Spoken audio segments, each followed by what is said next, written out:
ko'rinishiga ayollargina emas, davlat o'z qonunlari bilan qarshi.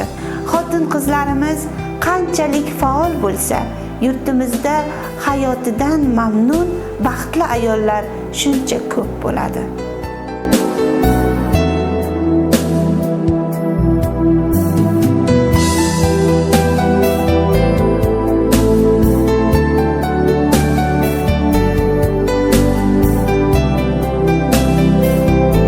Ayol ojiza emas, mo'jizadir.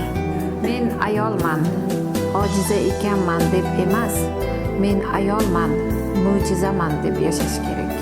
Insonning xayollari, umid va maqsadlari qanday bo'lsa, undan qoladigan iz ham shunday bo'ladi. Zo'ravonlikni ildizi bilan yo'q qilishga birga harakat qilaylik va barchamiz zo'ravonlikning har qanday ko'rinishiga yo'q deylik. Agar baxtli bo'lishni maqsad qilsak, unga hech kim to'sqinlik qila olmaydi.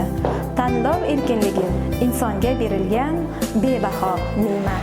Mamlakatimiz aholisining 17 million xotin-qizlar bo'lib, ular davlat himoyasidadir. O'zbekiston Respublikasi xotin-qizlarni tazyiq va zo'ravonlikdan himoya qilish to'g'risidagi qonunning 23-moddasi. Ayol kuchli emas, u kuchli bo'lishga majbur.